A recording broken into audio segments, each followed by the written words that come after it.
모여서 얼굴을 보고 교제하고 예배하는 시간 빨리 오면 너무 좋겠습니다. 오늘 아침에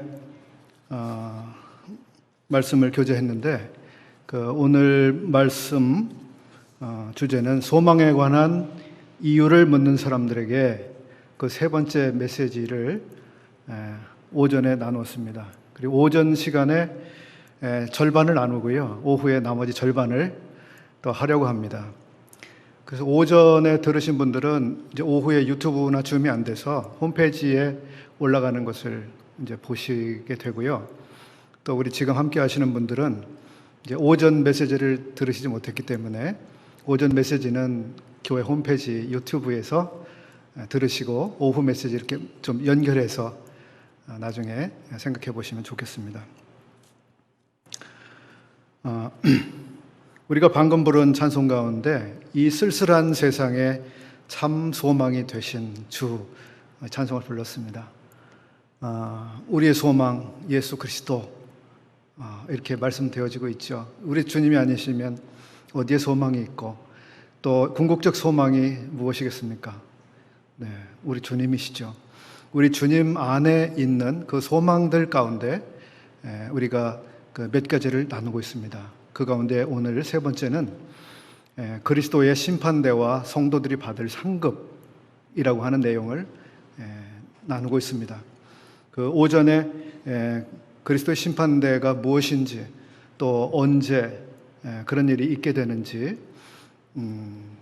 또 기본적인 원리를 조금 살펴보았습니다. 모든 믿는 사람들이 예외 없이 나는 싫어요 해도 어쩔 수 없습니다. 모든 성도들이 다 그리스도 앞에 서야 되고요. 또 1대1로 주님 앞에 서게 됩니다. 그리고 주님께서는 우리의 행한 모든 것들에 대해서 자세히 살피시고 또 거기에 맞는 칭찬을 각 성도에게 주실 것이다. 이런 말씀을 나눴습니다. 때때로 우리들이 살아가면서 저 성도는 저래, 저 성도는 어때, 저분은 훌륭해, 저분은 별로야, 뭐 이런 막 나름대로 평가를 내릴 수가 있는데요. 이거 매우 조심해야 된다는 말씀을 나누었습니다. 왜냐하면 우리가 보고 있고 또 알고 있고 판단할 수 있는 정보는 아주 제한적입니다. 그래서 어떤 분에 대해서 저분은 이런 분야라고 말하기가 매우 조심스러운 거죠. 특히나 뭐 그분의 취향이나 성향 뭐 이런 것들에 대해서는 말하기가 그렇게 부담이 되지 않을 수 있지만 어떤 분은 정말 훌륭해, 어떤 분은 뛰어나, 어떤 분은 별로야, 뭐 이런 식의 어떤 질적인 면, 인격적인 면, 뭐 이런 부분, 신앙의 질적인 면을 평가하는 것은 우리가 대단히 조심해야 되는데 그렇게 하는 것은 우리의 권한을 넘어서는 것입니다. 왜냐하면 주님께서 그렇게 말씀하셨어요. 성도들이 서로 판단하지 말아라. 왜냐하면 그리스도께서 모든 감춰져 있는 것들을 드러내시고 공평하게 판단해 주실 것이다. 이런 말씀하셨습니다. 그래서 그 몫은 주님의 것인데 우리가 재판장의 입장에서 성도들에 대해서 혹은 뭐 일꾼들에 대해서 판단하는 것은 대단한 주제를 넘어서는 월권이 되는 것이죠. 조심을 해야 되고 주님 누구보다 깊이 아시고 또 공평하게 판단하실 분이죠. 예배 시간에 잠깐 그 생각이 떠올랐습니다. 아하수에로 왕이라고 혹시 기억하시는지요? 아하수에로 왕. 에스더와 모르드게가 살았던 시대의 이방 왕입니다.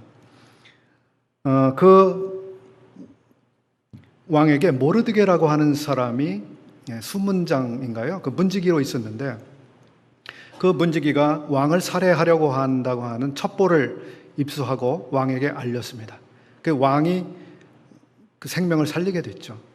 그런데 그 사실을 기록은 해두었지만 또 왕도 그냥 무심코 지나쳐버렸습니다.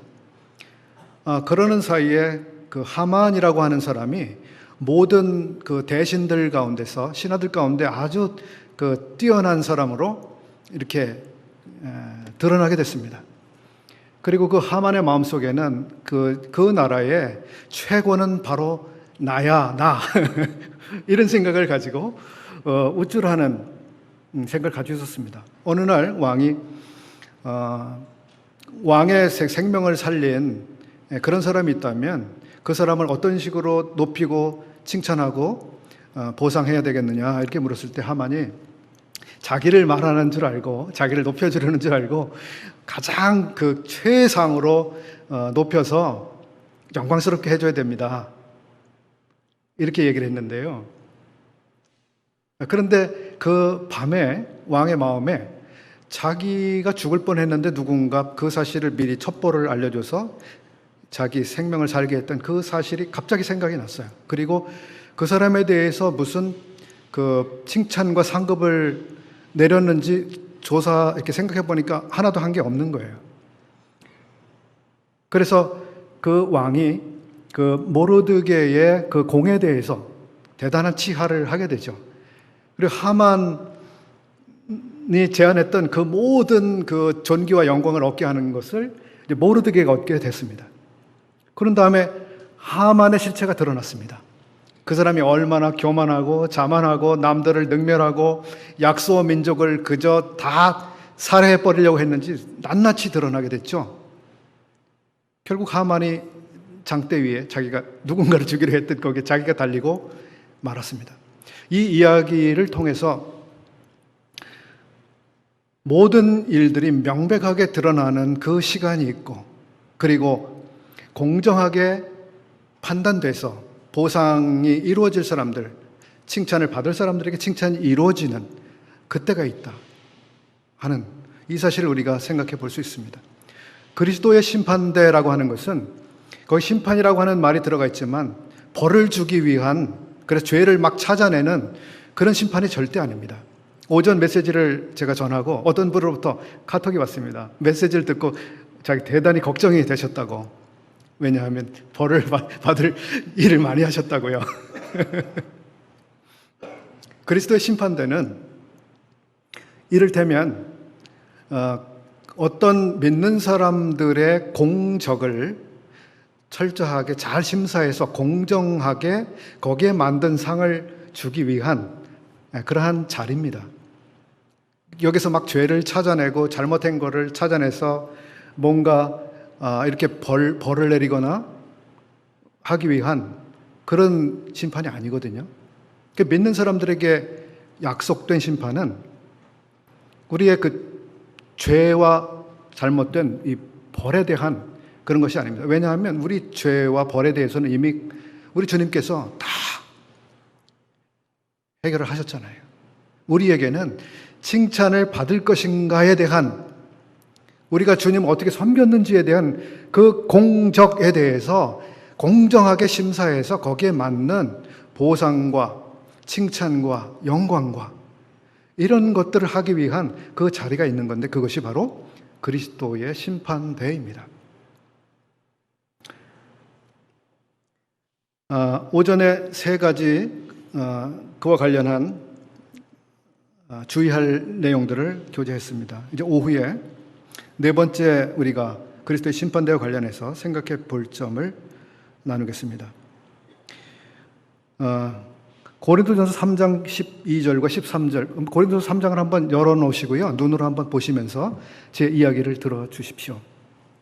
고린도전서 3장입니다. 거기 12절과 13절에서 그 불이 나오는데요. 불은 각 성도들이 헌신한 것에 대해서 심판하고 있는 도구입니다. 그래서 그 불에 태워질 것과 태워지지 않고 남아있을 것들이 거기 구분이 되고 있습니다. 모든 성도들이 그냥 언뜻 보기에, 겉으로 보기에 대단히 다 충성하는 것 같고 열심히 주님을 섬기는 것 같고 성실하게 주님을 따라가는 것 같이 보일지라도 그러나 그 모든 행위들은 그 불의 심판을 지나갑니다. 그래서 거기에 어떤 사람들은 금과 은과 보석으로 이 하나님의 집 집을 건축하는 일에 참여한 사람들이 있고, 어떤 사람들은 나무와 풀과 지푸라기로 이 집을 짓는 데 참여한 사람들이 있습니다. 여기서 이 집을 짓는다고 하는 것은 바로 하나님의 성전, 하나님의 집을 짓는 것을 말하는데요. 그 기초는 예수 그리스도입니다. 그리고 그 기초 위에 모든 믿는 사람들이 자기가 할 수 있는 것들을 다 거기에 협력을 해서 이 집을 같이 짓고 있는 겁니다. 그 집이 완공되는 시기가 오죠.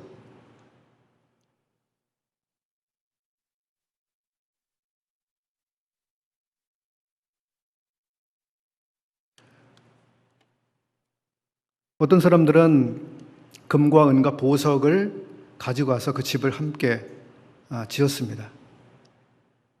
나무와 풀과 짚은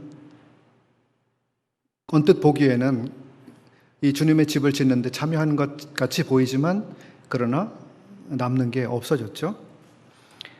그러면서 그 금과 은과 보석은 매우 가치 있는 것을 말하고요. 나무와 풀과 짚은 무가치한 것을 말하고 있습니다. 무가치한 것, 가치가 없는 것들을 주님께 가져와서 그저 겉으로만 나도 주님을 위해서 뭔가 했습니다, 이런 표시만 내려고 하는, 이것이 명백하게 드러나게 되는 시간이 오는 거죠. 금과 은과 보석이 무엇일까요? 그 값진 것인데요, 그죠? 아주 값진 것을 가져간 사람들이 있는데 한번 생각해 보시죠. 여러분, 무엇이 값진 것일까요? 실제로 금을 가져가고 은을 가져오라는 말씀일까요? 네, 그것보다 우리가 주님께 더 가치 있는 게 무엇일까? 첫 번째는 무엇이 있을까요? 저는 우리의 생명이라고 생각을 합니다. 온 천하보다 가장 가치 있는 게 무엇입니까? 사람의 생명 아니겠습니까? 우리의 생명 자체를 주님을 위해서 드리는 그러한 동기로서 주님을 사랑하고 자기를 드리는, 이것에 비할 것이 없는 거죠. 그가 주님을 위해서 몇 시간을 드리고 몇 달을 드리고 몇 개월을 드렸느냐, 뭐 이런 양, 내가 뭐 50개를 드리고 100개를 드리고 1000개를 드렸느냐, 이런 양, 그것이 아니라 우리 자신, 우리의 마음과 우리의 뜻과 우리의 생각과 우리의 생명을 주님 앞에 가져가서 제가 여기에 있습니다, 저를 주 앞에 드립니다. 이 헌신이야말로 최고의 헌신이고 가장 값진 것을 주 앞에 드리는 것이 아니겠어요? 이것 대신할 게 없죠. 두 번째 값진 것을 생각해 볼까요? 저는 그것을 우리의 젊음이라고 생각합니다. 젊음. 아브라함의 조카 롯이 있었습니다. 그 사람은 성공한 사람이에요. 소돔이라고 하는 곳에서 그는 성공했습니다. 그는 성문에 앉아있는 사람으로 표현되고 있습니다. 그것은 그 도시의 재판관이 됐다고 하는 뜻이에요. 아주 영향력 있고 뭔가를 중대한 결정을 할 수 있는 지위에 있었다고 하는 겁니다. 성공했죠, 사회에서. 그는 젊은 날을 그렇게 살았습니다. 남들에게 인정받고 존경받고 부러움 사고 살았어요. 아주 큰 부자이기도 했죠. 그러나 그의 삶에 대한 하나님의 평가는 유황불이 그 도시를 전체를 심판하고 그 도시가 다 망하게 됐을 때 자기 몸 그저 간신히 빠져나오는 그 결과를 가지고 왔습니다. 이 사례를 일컬어서 우리가 불 가운데 구원을 얻는, 이것을 말하죠. 간신히 구원만 얻는. 그래서 주님께 칭찬받을 만한 것은 없는. 그는 젊은 날을 그렇게 살았습니다. 칭찬받을 게 주님 앞에 남아있지 않았습니다. 우리 가운데 어떤 분들은 젊은 날을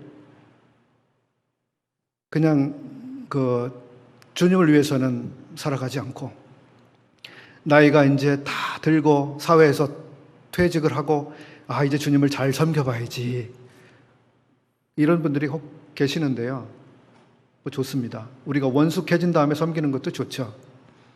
그럼에도 불구하고 우리의 젊은 날을 주님을 위해서 살아가는 것을 대신할 것도 없습니다.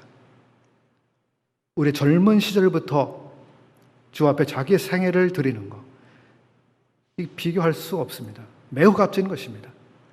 예레미야는 그 애가에서 젊을 때에 하나님의 멍에를 매는 것이 참 좋다, 이런 이야기를 했습니다. 젊은 날에 주님의 멍에를 매는 것, 비교할 수 있는 게 아닙니다.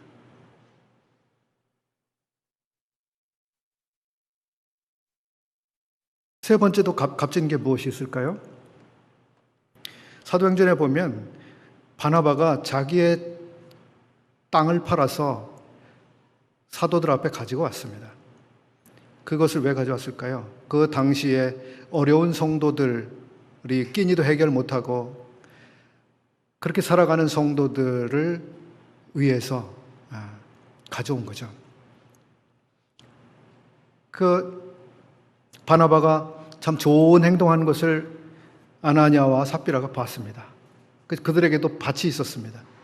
그래, 우리도 밭을 팔아서 헌금 좀 합시다, 부부간에 생각을 하고 밭을 팔았는데, 일부는 자기 몫을 따로 떼어놓고 일부는 가지고 갔습니다. 이거 자체가 잘못됐다고 말할 수는 없겠죠. 때때로 우리의 필요가 있을 때는 필요에도 사용을 해야 되죠. 그런데 중요한 것은 그들의 동기, 마음이었잖아요. 정말 성도들을 사랑하고 교회를 위해서 그렇게 했는지, 아니면 나도 좀 칭찬 좀 듣고 싶고 이름 좀 내고 싶고 교회 앞에 좀 인정도 받고 싶고 그랬던 것 같습니다.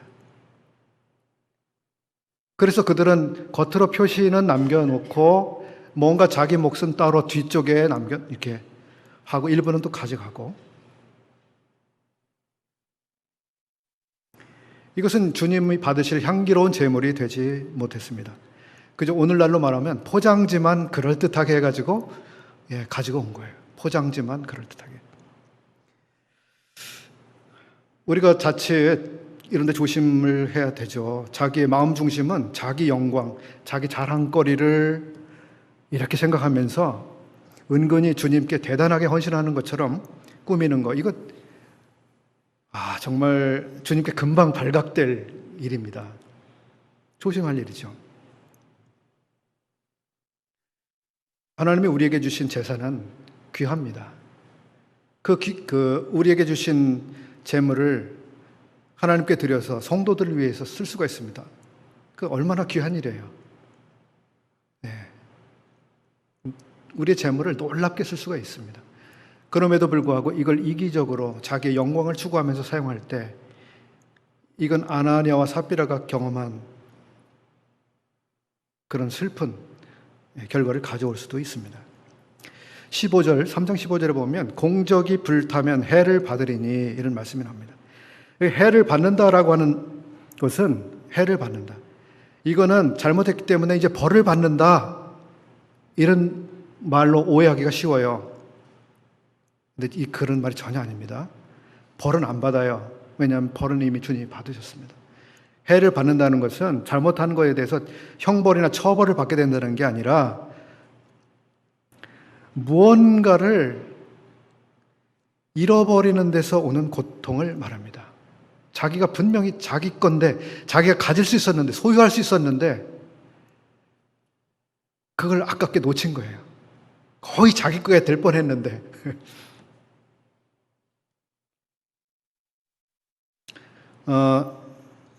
본문의 이야기는 집을 짓는 이야기니까 집 짓는 생각을 조금 해보았습니다.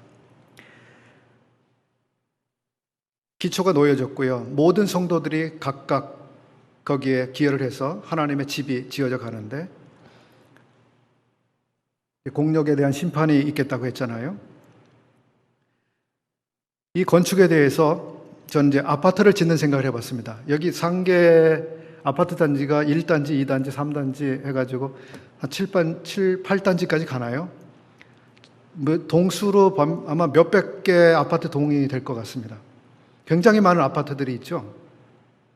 그 아파트들을 누가 다 지었을까요?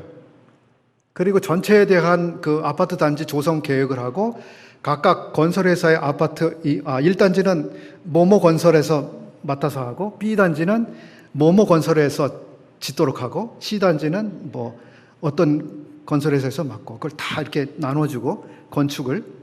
자, 그렇게 해서 이제 공사가 진행이 됐습니다. 제가 상계동 아파트를 지금 계속 염두에 두는 건 아니고요. 그렇게 해서 여러 건설 회사들이 각각 아파트 짓는 일에 참여했습니다. 그래서 전체 커다란 아파트 단지가 이제 다 건축이 완공이 됐습니다. 자, 그리고 나서 이제 각 건설 회사가 그 건축을 맡긴 이제 시행사라고 해보겠습니다. 사회적으로 시행사라고 알고 있는데 그 시행사에다가 이제 건축 대금을 요청을 합니다. 자, 우리가 맡은 아파트 7개 동을 다 지었습니다. 이 비용이 몇 억 들어갔으니 그것을 우리에게 지급해 주십시오 하고 이제 지급 요청을 한다고 해보겠습니다. 자, 그러면 그 건축을 맡긴 회사에서 바로 돈을 줄까요?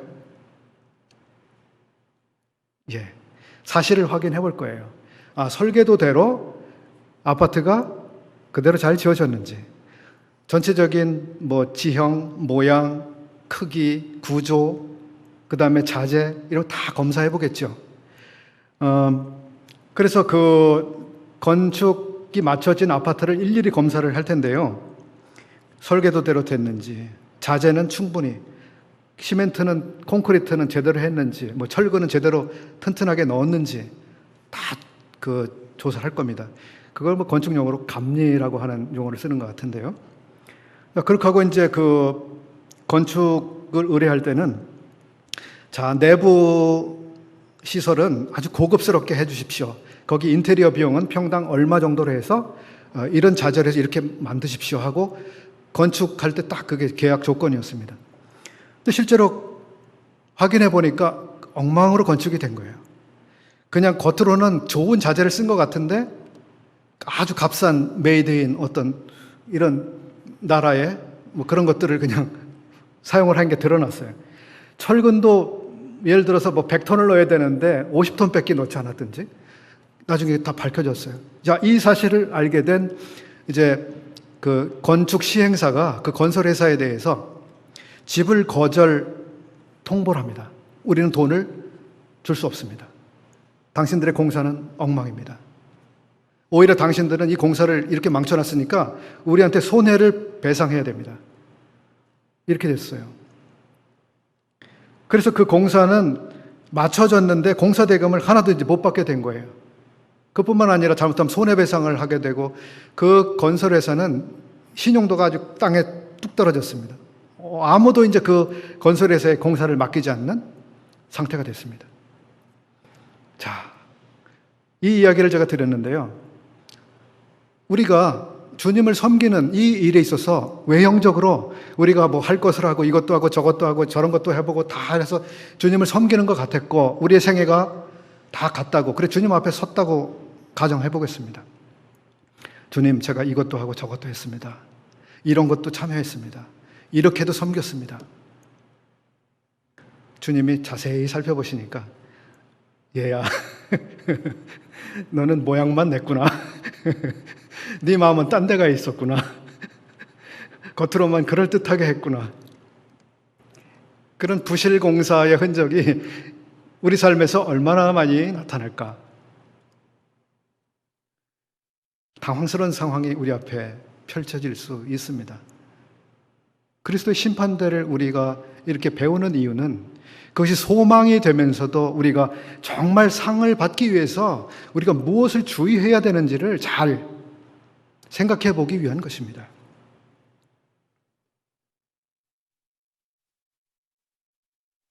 주님 앞에 갔을 때 주님께서는 우리의 봉사를 다 점검하시는데요. 우리가 주님을 섬길 수 있는 여러 가지 상황이 있었습니다. 시간적으로나 뭐 여러 물질이나 여러 면에서. 근데 게으름을 피웠어요. 안 섬겼어요. 또는 다른 성도들에 의해서 비방하고 험담하고 나쁜 말하고 또는 질투하고 이런 것들이 주님 앞에 다 드러났어요. 그럼 어떻게 될까요? 부끄러움을 당하게 되죠. 그래서 우리는 그리스도의 심판대에서 상을 기대했지만 상을 받지 못하는, 오히려 내가 그때 너무 창피한 삶을 살았구나라고 부끄러움을 당하는, 이것이 상을 잃어버리는 고통, 잃는 고통.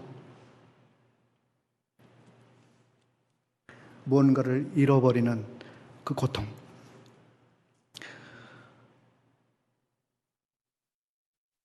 그리스도의 심판대에서 이루어지게 되는 여러 시상의 내용들은 성경에서 때때로 면류관이라고 표현이 되는데요. 그 부분은 오늘 좀 생략하겠습니다. 그런데 그리스도의 심판대에서 이렇게 각 사람에게 칭찬이 있게 되고 또 거기에 맞는 영광과 존귀를 주님이 주실 겁니다. 이것은 왜 중요한가? 지난번 그 말씀에 우리가 주님 나라에서 해와 달의 영광이 다르고 그 다음에 별의 영광도 다르지만 별과 별들의 영광도 각각 다르다. 영광의 수준이 각각 다른 거예요. 우리가 똑같이 구원받고 똑같이 주님의 나라에 가겠지만 받게 될 영광이 다른 겁니다. 그래서 우리가 부지런히 주님을 섬겨야 되고 충성되게 주님을 섬겨야 합니다. 그런데 그것이 무엇을 말할까? 영원한 주님의 나라에서의 영광을 결정하는 것일 수도 있지만 어떤 분들은 이것이 우리가 천년 왕국 때에 우리의 위치를 결정하는 것이라고 그렇게 보기도 합니다. 천년 왕국의 상황에 대해서 누가복음 19장에 어떤 이야기가 나오냐면 문화의 이야기가 나옵니다. 문화. 사람들에게 그 주인이 문화를 나눠주고 가요. 한 문화씩 나눠주죠. 그리고 너희들이 장사하고 있어라. 내가 다시 올 때까지. 그리고 그 주인이 다시 와서 어떻게 장사했는지를 다 결산해 봅니다. 어떤 사람은 많이 남겼고 어떤 사람은 조금 남겼고 어떤 사람은 하나도 이득을 남기지 못했습니다. 그리고 거기에 따른 각각의 보상을 그 주인이 하고 있는데 거기에서 그 보상은 물질로 되어지는 게 아니라 통치권을 분배하고 있습니다. 10고을을 다스려라. 5고을을 다스려라. 통치권을 주고 있습니다. 이것은 그분이 왕이기 때문에 그랬던 거예요. 그래서 왕이 통치하는 전체 왕국 안에서 일정 부분을 말하자면 분봉왕처럼 일정 부분을 나누어서 그 통치에 참여할 수 있도록 그렇게 하는 그런 그림입니다. 우리가 그리스도의 심판대에서 상급을 이렇게 차등적으로 받게 되는데 그것은 천년 왕국에서 우리가 그리스도의 통치권에 어떻게 참여할 것인가에 대한 이것을 결정하는 일이 되기 때문에 매우 중요한 것이 됩니다. 부지런히 게으르지 말고 주님을 섬겨야 되는 이유가 거기에 있습니다. 우리가 기회가 주어져도 난 관심 없어요. 난 바빠요. 난 다른 거 해야 돼요. 자, 이거는 지금 우리 삶이 어떻게 평가될 것인가에 대해서 생각을 많이 안 해보시기 때문에 그렇게 이제 하시는 거라고 생각할 수 있습니다. 소망에 대한 이야기를 다시 돌아가서 조금 나눠보려고 하는데요. 소망, 그 사람의 감정에 기반을 하고 있지 않습니다. 우리 삶이 어떻게 돌아가는지 이런 상황에 기반하지도 않습니다. 우리의 감정이나 우리 주변의 상황들은 자꾸 변해요. 그림자처럼 또 지나가 버리는 것들입니다. 우리의 소망의 근거는 바로 하나님께 있습니다. 즉 하나님의 경륜에 있습니다. 하나님이 인류를 어떻게 경영하고 계시는지에 있습니다. 그래서 하나님의 경륜에서 지금 이 시대의 하나님은 무엇에 초점을 두고 무슨 일을 해 나가려고 하시는지 그걸 우리가 잘 알고 거기에 따라가는 거. 이게 대단히 중요한 거죠. 그걸 어떻게 알 수 있습니까? 성경을 봐야 알게 됩니다. 성경을 봐야 합니다. 그래 하나님이 뭘 하려고 하는지를 우리가 알아요. 두 번째, 우리의 소망은 하나님의 계획에 근거를 해야 합니다. 하나님은 인류 전체에 대한 경영 계획을 가지고 계시고 그리고 지금 이 시대에 여기서 이 사람들을 통해서 뭘 하려고 하시는지 그리고 지금 믿고 있는 우리들을 무엇에 사용하길 원하시는지 그 계획을 잘 알아야 하는 거죠. 우리 형제님, 자매님들에게 주님이 뭘 하기를 기대하고 계신다고 믿고 계세요? 우리의 인생에 대해 어떤 계획을 가지고 계신다고 믿고 계세요? 그래, 그걸 어떻게 알 수 있습니까? 성경을 봐야 되죠. 성경을 보십시오. 그러면 내가 오늘이라고 하는 날, 그리고 1년 동안 내 생애에 무엇에 내 삶을 투자해야 되는지가 잡히는 거예요. 성경을 읽지 않으면, 그냥 뭐 열심히 하면 되지. 착하게 살면 되지. 열심히 하면 되지. 이게 막연하게 되는 거죠. 세 번째, 우리 소망의 근거는 주님의 약속입니다. 약속. 주님이 약속하신 것들은 분명히 성취됩니다. 내가 이렇게 할 거야. 너희 시대에 내가 이것을 이룰 거야. 네 생애에서 이렇게 할 거야. 베드로의 삶에 대해서 주님이 약속하신 것들이 있잖아요. 나를 따라오너라. 내가 너로 사람을 낚는 어부가 되게 하리라. 너를 내가 장차 개발하고 하리라. 약속하신 대로 그의 생에 다 이루셨어요. 주님이 그에게 약속하신 그 약속대로 그 사람의 생애에서 주님이 성취하시는데, 그러면 내 삶을 향한 주님의 약속은 무엇입니까? 그걸 우리가 알아야 되잖아요. 우리가 부지런히 말씀을 찾아서 알아야 됩니다. 나를 어떻게 쓰려고 하시는지, 어떤 용도로, 언제에, 무엇을 위해서 사용하려고 하시는지, 나에게 주신 능력은 무엇인지, 기회는 무엇인지 알아야 되잖아요. 가끔 어떤 분들이 은사를 테스트하기도 하잖아요. 좋다고 생각합니다. 주님이 나에게 잘 하라고 주신 게 무엇인지를 우리가 아는 것 중요하지 않습니까? 이렇게 소망은 하나님의 경륜, 하나님의 계획, 주님의 약속, 여기에 근거하는 거예요. 우리의 감정, 우리의 생각, 세상 돌아가는 상황, 그렇지가 않은 거죠. 로마서 5장에서는 소망은 우리를 부끄럽게 만들지 않는다, 이런 말씀이 있습니다. 소망은 그렇습니다. 끝끝내 주님이 성취하시기 때문에요. 반드시 이루어집니다. 우리가 그 소망, 주님 약속하신 것을 붙들었는데 그거 그냥 빈손으로 끝나는 일은 없어요. 주님께 뭔가를 기대하고 거기에 전폭적으로 우리 자신을 드렸는데 빈손으로 끝나는 일은 없는 거예요. 반드시 주님 이루시는 거거든요. 최고의 투자죠. 요즘에 나라가 떠들썩하잖아요. 대장동인지 무슨 동인지 뭐 만배인지 얼마인지 뭐 소득이 낮다 그러고요. 주님이 약속하신 거기에 우리 자신을 드리는 것만큼 확실한 게 없습니다.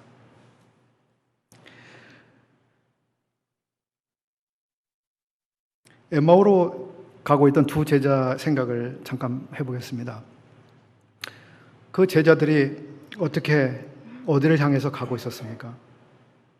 그들은 실망하고 힘이 다 빠지고 낙심해서 걸어가고 있었습니다. 예루살렘에서 엠마오로 가고 있었는데 그들이 했던 말을 생각해 볼 수 있습니다. 우리 대제사장들과 관원들이 사형 판결에 넘겨주어 십자가에 못 박았느니라. 우리는 이 사람이 이스라엘을 구속할 자라고 바랐노라. 이렇게 얘기를 합니다. 우리는 예수라고 하는 이분이 우리를 구원해 주실 분이라고 그렇게 기대하고 있었는데 지금 이루어지고 있는 일은 다 끝났어. 그분은 십자가에서 죽었고 이미 장사 지냈고 우리는 괜한데 기대를 걸었어. 지금 그러고 있는 거예요. 그들이 잘못된 기대를 했나요? 근데 우리 삶에서 그런 일들이 생겨요. 주님 의지하면, 주님 시간을 기다리면, 참고 인내하면 주님이 나를 돌아보실 거야. 기대했는데 잘 안 되는 경우들이 생기잖아요. 더 힘든 상황이 생기고요. 괜히 주님을 의지했나 봐. 괜히 주님께만 목숨 걸었나 봐. 그렇게 힘 빠지는 경우가 우리 삶에 찾아오기도 합니다. 근데 이 제자들, 우리는 이분이 이스라엘 구속할 자라고 바랐노라. 그런데 이게 뭐냐? 지금 그렇게 된 일이 사흘이나 됐다. 이런 얘기를 하고 있어요. 이분들의 기대가 있었고 실망이 있었는데요. 결국 그들의 기대는 잘못된 게 아니었습니다. 그렇죠? 결국 주님은 다시 살아나셨습니다. 그들이 기대했던 것은 주님의 말씀에 기반해서 기대한 게 아니었어요. 왜냐하면 주님은 내가 대제사장들에게 재판받고 못 박히고 죽고 장사 지내는 바 될 것이다 말씀하셨어요. 그리고 또 있었잖아요. 그리고 내가 다시 살아날 거다라고 하셨는데, 이 실망한 제자들의 문제는 뭐냐 하면 주님의 말씀은 그 약속인데요, 그걸 온전하게 그들이 붙들고 있지 않았던 거예요. 내가 죽을 것이지만 내가 다시 살아난다, 여기까지 그들이 붙들지 않았어요. 침례 요한의 경우를 생각해 볼까요? 누가복음 7장에 보면 요한이 그 제자 중 두 사람을 불러서 주님께 보냈습니다. 그리고 이렇게 질문하라고 했어요. 오실 그이가 당신이 맞습니까? 아니면 우리가 다른 사람을 기다려야 되겠습니까? 라고 질문하게 했습니다.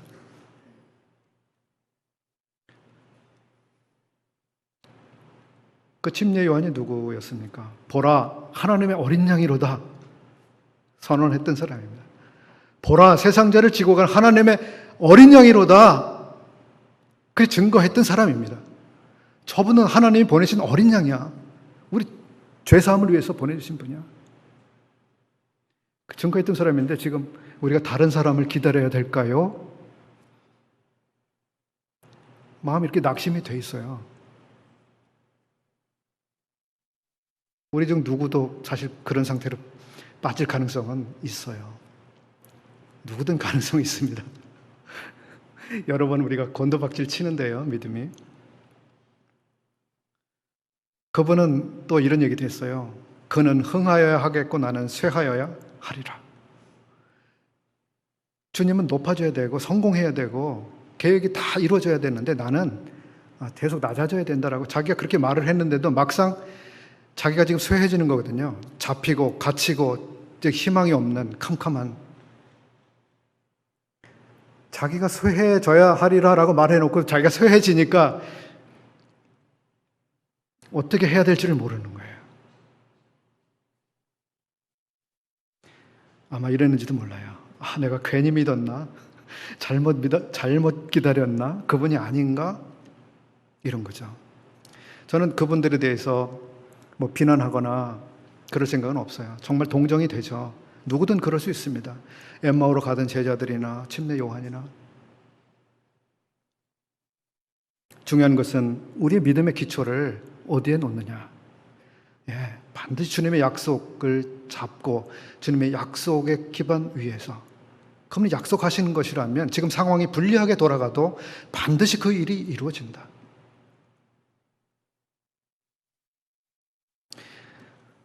우리가 상을 바라보는 것에 대해서 어떤 분들은 약간 순수하지 않게 보시는 경우가 간혹 있어요. 아니, 주님을 사랑하고 주님께 온전히 자기를 철저히 드리면 되지, 뭔 상을 바라봐. 그런 분들이 간혹 계실 수 있습니다. 네, 좋습니다. 근데 우리가 상을 바라보고 사는 것, 이것은 우리가 성경적으로 볼 때 이게 잘못된 신앙이 아닙니다. 그리고 수준이 낮은 믿음도 아닙니다. 물론 우리의 동기가 나는 상을 받기 위해서 모든 걸 다 해야 되는 상이 동기가 되는 것은 좀 다시 생각을 해봐야 되지만, 그렇지만 우리가 믿음의 경주를 계속하는데 때때로 우리는 커다란 이 장애를 만나기도 해요. 힘이 빠지기도 해요. 실망스러운 어떤 상황이 올 수도 있어요. 누군가 내가 달리기 하는데 막 계속 앞에 가로막고 못 달리게 하고 뭐 별 일이 다 일어날 수도 있어요. 이러한 때 우리는 격려가 필요하잖아요. 그게 상입니다. 너 부지런히 달려. 네가 달려갈 곳은 바로 저기야. 저기를 향해서 네가 지금 달리기를 시작했잖아. 끝까지 달려. 힘을 내. 이렇게 격려하는데 그게 뭐예요? 상인 거예요, 상. 네가 끝까지 잘 달리면 놀라운 것이 너를 위해 준비되고 있어. 조금만 힘을 내.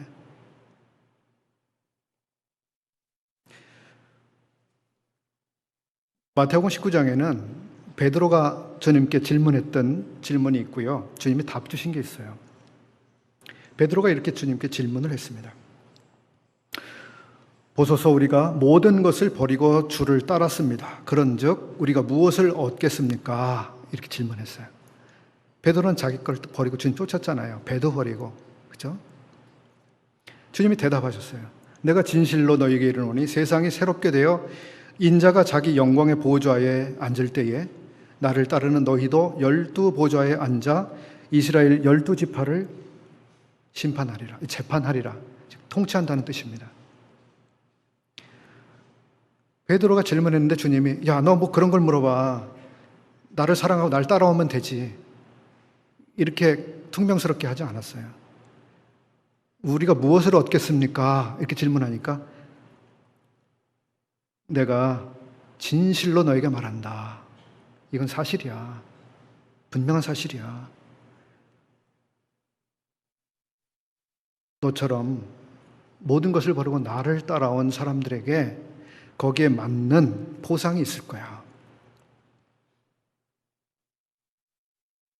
바울의 경우는 어땠습니까?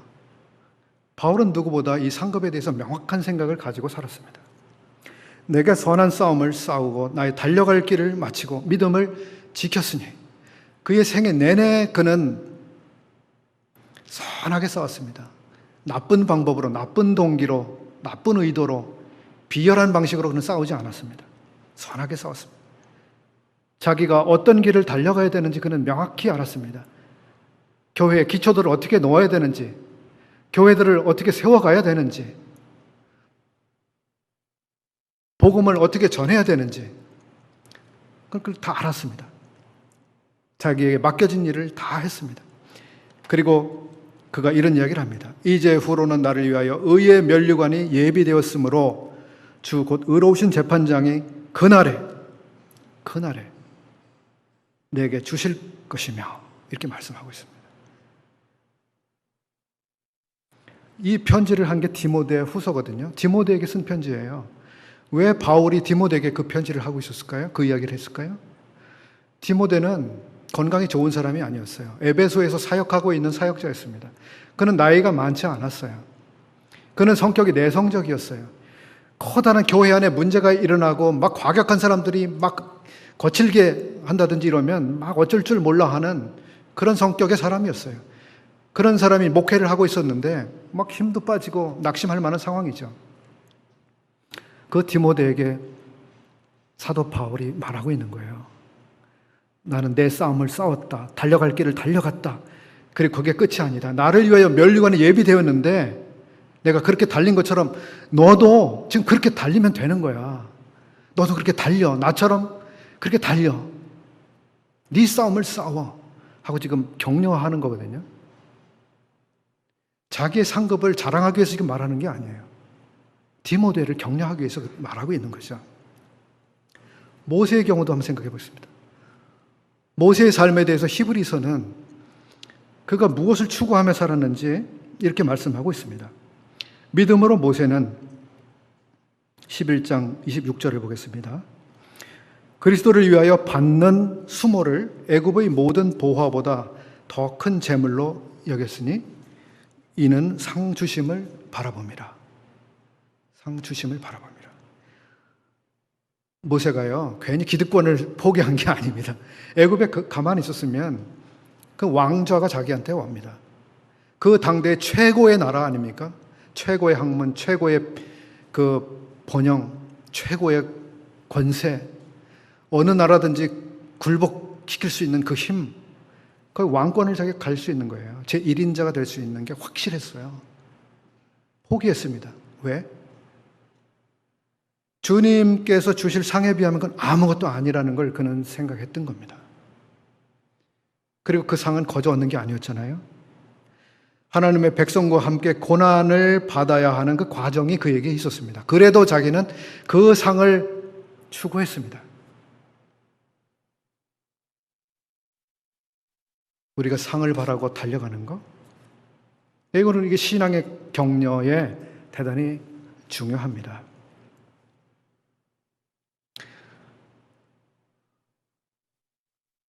마지막으로 한 가지를 좀 나누겠습니다. 히브리서 13장 17절에는 이런 말씀이 있습니다. 너희를 인도하는 자들에게 순종하고 복종하라. 그들은 너희 영혼을 위하여 경성하기를 자신들이 청산할 자인 것 같이 하느니라. 그들로 하여금 즐거움으로 이것을 하게 하고 근심으로 하게 하지 말라. 그렇지 않으면 너희에게 유익이 없느니라. 여기 자신들이 청산할 자인 것 같이 한다 이렇게 써 있습니다. 모든 그리스도인들은 주님 앞에 가서 계산해야 됩니다. 그리스도의 심판대에서 청산하는 거예요. 삶에 대해서. 그런데 교회의 인도자들은 모든 성도들이 그렇게 다 주님 앞에서 일대일로 청산하게 되는데 모임의 인도자들은 모든 성도들을 생각할 때 자기가 그 당사자인 것처럼 그렇게 성도들을 생각한다는 겁니다. 어떤 형제님, 저 형제님 지금 이렇게 사시는데 저번에 주님 앞에 가면 계산을 하게 될 거야.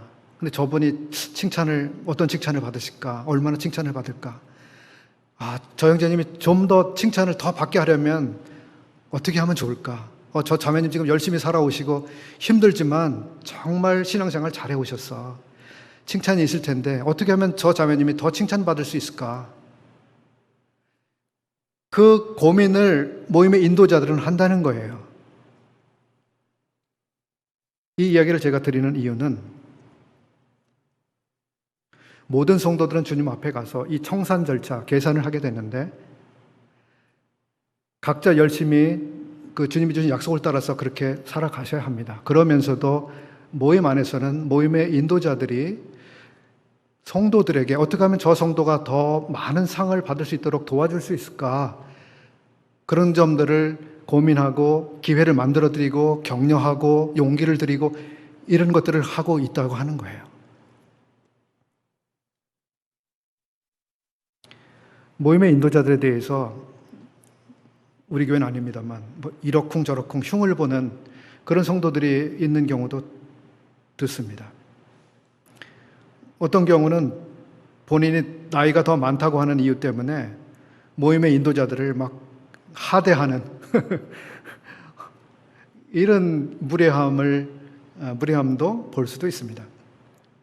사회적 지위가 더 높다든지 무슨 더 힘이 있다든지 그래가지고 모임의 인도자들을 우습게 여기는 듯한 결례를 행하는 경우도 보는 일이 생길 수도 있습니다. 매우 잘못된 것이죠. 모임의 인도자들에게 순종하고 복종하라 하는 게 하나님의 말씀이고요. 왜 그래야 하냐 하면 그거는 우리가 주님 앞에 가서 계산할 것이기 때문에 그렇습니다. 그 인도자들은 어떻게 하면 우리 성도들이 더 많이 칭찬받을 수 있을까를 고민하고 연구하고 기도하는 그런 분들이어야 하는 거죠. 우리 교회 이제 장로, 집사 형제님들이 고민하고 있는 게 하나 있습니다. 뭐냐 하면 이제 포스트 코로나가 되면 우리가 어떻게 모이게 될까? 어떻게 섬겨서 이 교회를 더 온전하고 영광스러운 교회가 되게 할 수 있을까? 또 힘있게 주님의 영광을 드러낼 수 있을까? 그 고민들을 하고 있습니다. 어떻게 우리가 새롭게 모일 수 있을까? 이런 고민들을 하면서 모든 성도님들에게 기회를 더 만들어 드릴 수 있는 방법을 찾고 있습니다.